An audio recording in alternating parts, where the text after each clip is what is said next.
Esse é o Ancapso e nós vamos falar agora de mais mensagens que vazaram do Eduardo Tagliaferro, aquele assessor do Alexandre de Moraes. Lembra que teve aquele vazamento da Vaza Toga e coisa e tal, e o Alexandre de Moraes está acusando ele de ter sido a pessoa que vazou os dados da Vaza Toga, né, que saiu na Folha de São Paulo, toda aquela coisa que a gente viu, como que o Alexandre de Moraes fazia mesmo esse negócio, nessa monitoração nas redes, que era tudo, o Xandão queria pegar alguém e mandava, não, procura alguma coisa de fulano, e não sei o que lá. Aí ele fazia o relatório, o Alexandre de Moraes usava o relatório para culpar a pessoa, para acusar a pessoa de alguma coisa. Né? Um absurdo completo do ponto de vista jurídico isso daqui. E agora a gente teve mais mensagens dele vazando, vamos entender essas mensagens aqui, porque na verdade são mensagens que, segundo a polícia, né, segundo o inquérito, provam que ele vazou as coisas para a Folha de São Paulo. Né? Assim, para mim ficou muito claro que era ele que tinha vazado, logo na primeira reportagem, porque a Folha deixou claro que as mensagens vazadas eram de tal data até a data tal, e coincidia justamente com ele entrando no órgão lá do TSE, e quando ele saiu, né, ele foi acusado de dar um tiro na ex-esposa, não sei o que lá, uma confusão nada, ele não, parece que não, ele não atirou na ex-esposa. O que houve foi um disparo de arma acidental na casa deles lá, eu não sei como é que é essa história, mas o fato é que, dado isso, ele teria sido demitido lá do TSE. Então, ou seja, o período das mensagens era exatamente esse, né? Dava a impressão de que poderia ser ele que estaria vazando essas mensagens, né? E a gente vai ver aqui que, pelo visto, essas mensagens que foram liberadas agora pela Polícia Federal dão a entender que realmente ele vazou essas informações. Mas tem coisas aqui que mostram, mais uma vez, o absurdo que é a forma como Alexandre de Moraes trabalha com essas pessoas. Né? E o mais legal dessa história é o seguinte, a gente viu que parece que deu errado a tentativa do Oswaldo Eustáquio de oferecer abrigo para ele. Ele está aqui no Brasil, então ele vai responder o processo aqui no Brasil, mas tem uma alternativa, tá? O Nicolas Ferreira está chamando ele para dar explicações na Câmara.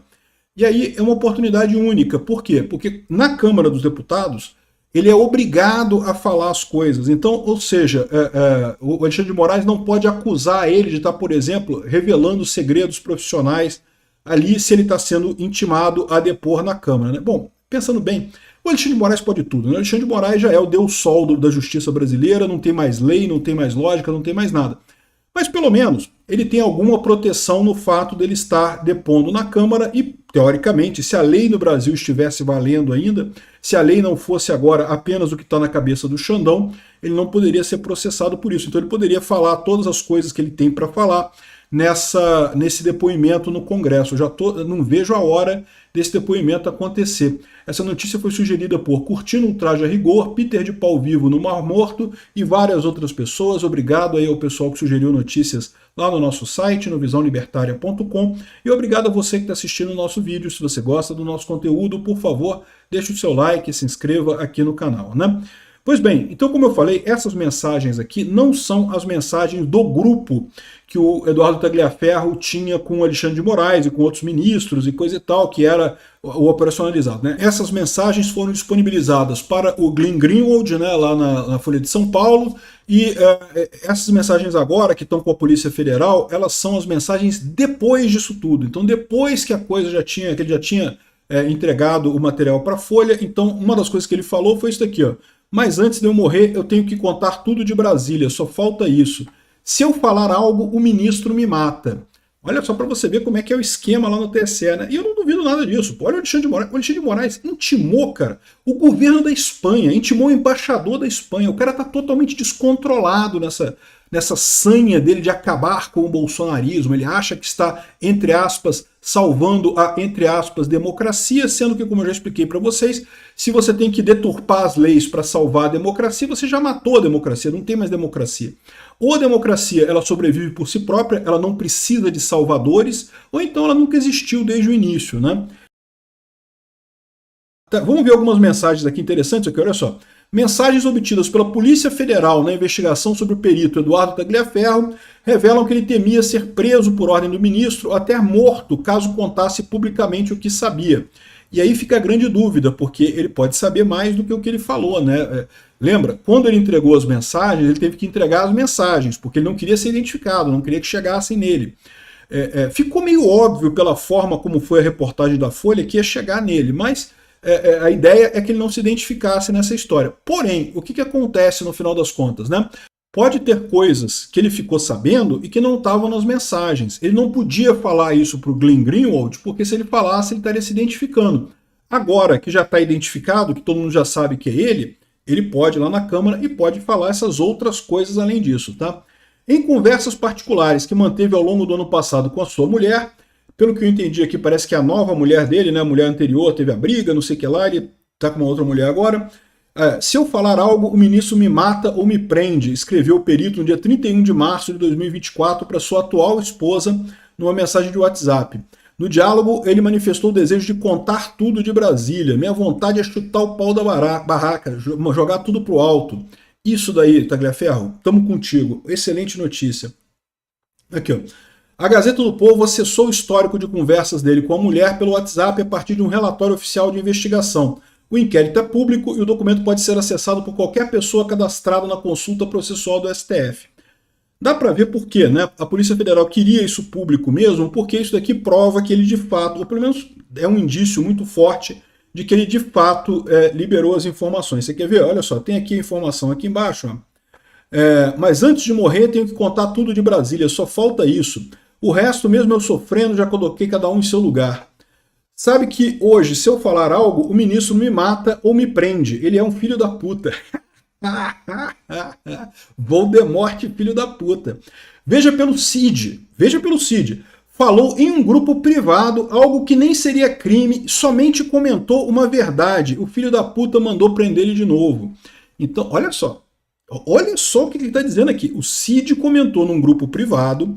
O que ele está se referindo aqui? Ele está se referindo àquela mensagem do Cid em que ele falou que, eu não falei nada de golpe, que os caras já têm uma história pronta, eles só querem que eu assine o papel com a história dele já pronta, eu não falei nada daquilo e eles querem que eu assine de qualquer jeito a versão deles da história.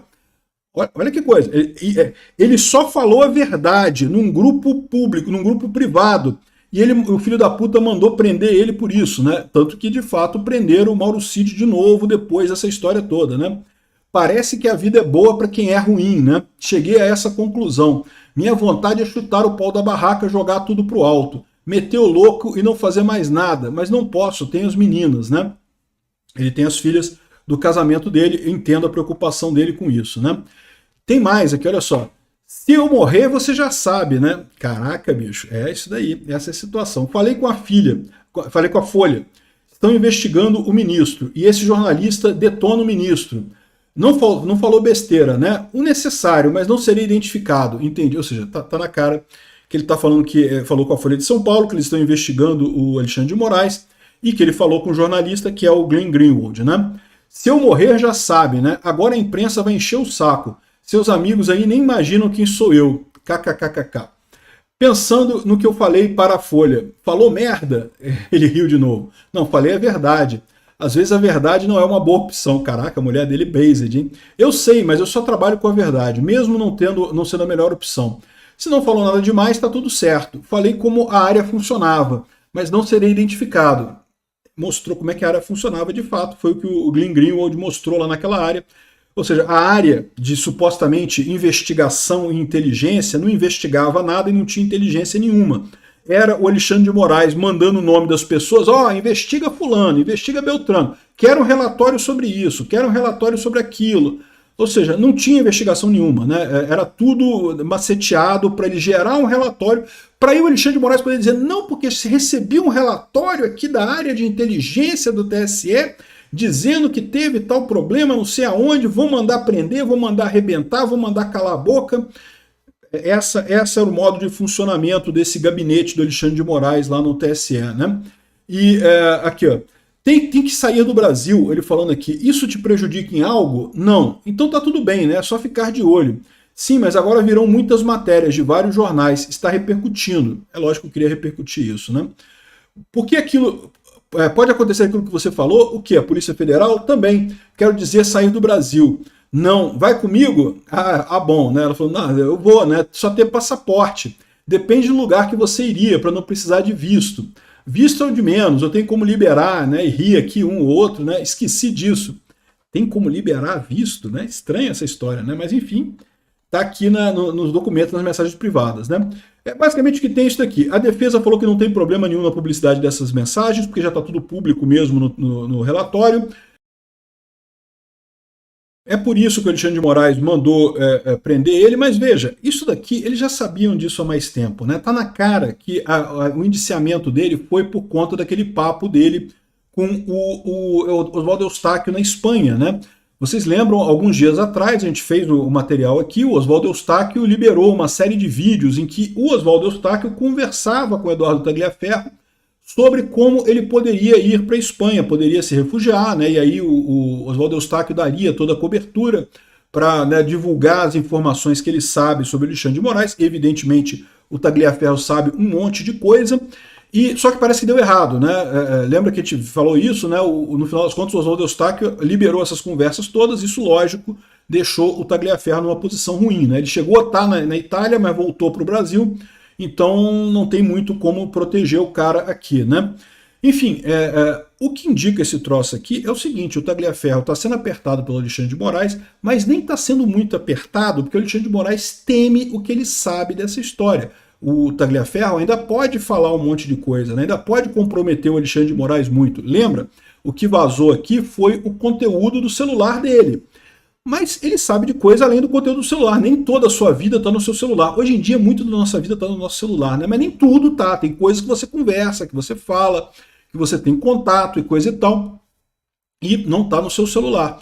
Ele pode falar tudo isso agora, né? Só que é aquele negócio, estou falando aqui sobre o assessor do Moraes, que tem medo do Alexandre de Moraes, o que é muito justo, realmente ter medo do Alexandre de Moraes faz sentido e coisa e tal. E, enfim, está falando aqui sobre a vida comercial dele, que ele trabalhou no TSE e coisa e tal.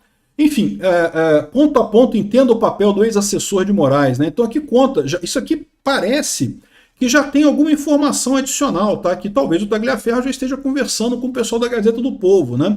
Aqui, ó, segundo o ex-servidor, o trabalho era feito de forma ágil e os relatórios que elaboravam eram oficiais. Quando havia supostas mensagens de ódio nas redes sociais, ele incluía em seus relatórios. As denúncias, conforme relatou, podiam ser anônimas, mas algumas partiam do próprio Moraes. A gente viu que a maior... Cara, o fato de algumas partirem do próprio Moraes é um absurdo completo isso, cara. Isso é uma deturpação da justiça completa.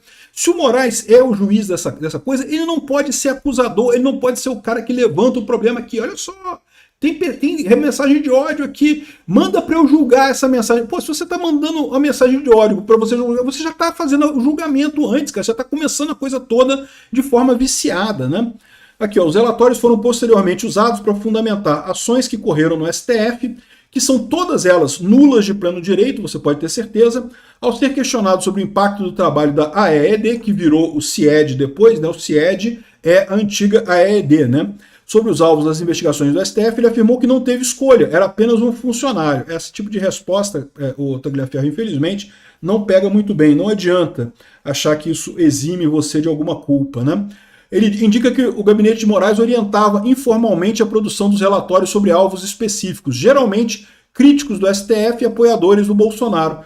Cara, só isso daqui você invalida a eleição de 2022, porque esses relatórios foram feitos para a eleição de 2022. Se o TSE, se o STF direcionava a produção de relatórios contra apoiadores de Bolsonaro explicitamente, não contra apoiadores do Lula, não contra apoiadores do outro lado, você já tem uma eleição viciada aqui. É o que eu falo para vocês, o pessoal fica insistindo tanto no problema da urna, que agora se vocês forem criar um caso com isso daqui, fica mais fraco, porque vocês estavam indo, não, vocês estão querendo anular a eleição, porque antes acusavam a urna, agora estão acusando outra coisa. Repara como é que fica mais fraco o caso de vocês. Tivessem ficado calado com relação à urna, como eu avisei para vocês, que não adiantava criticar a urna eletrônica, poderiam agora levantar este caso aqui. Isso daqui é um escândalo enorme.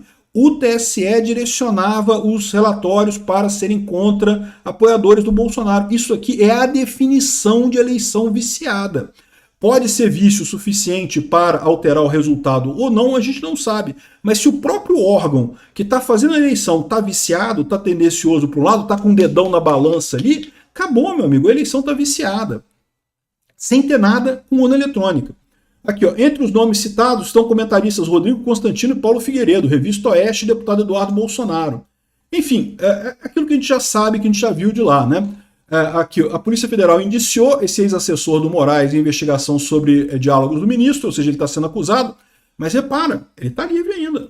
Por que isso? Porque o Alexandre de Moraes tem medo do cara também, meu amigo. É lógico que o Alexandre de Moraes tem medo do cara. O cara sabe de muito mais coisa do que está ali.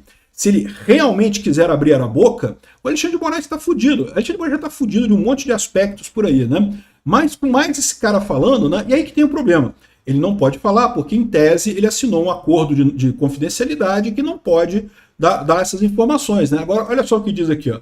Tagliaferro pode ter que dar explicações sobre Moraes na Câmara, diz Nicolas Ferreira. Essa é a solução ideal. Em todos os países do mundo, você chamar para um depoimento na Câmara é a solução. Por quê? Porque você não pode alegar nenhum contrato privado nesse caso. A Câmara ela faz o papel de investigação, ela tem um papel de investigação também nesses crimes, né? Então, ou seja, lá na Câmara, o Nicolas pode perguntar para ele qualquer coisa, ele pode dizer, e o Alexandre de Moraes, pelo menos em tese, não pode acusar ele de estar rompendo o contrato. Por quê? Porque, né, na Câmara ele é obrigado a falar, ele tem a obrigação de falar tudo lá na Câmara. Eu não sei o que eles estão negociando nessa história, mas se for isso daqui, eu acho que é uma saída de mestre, tá? Eu já não vejo a hora de ver o dia do depoimento desse cara na Câmara dos Deputados. Vai ser lindo de morrer.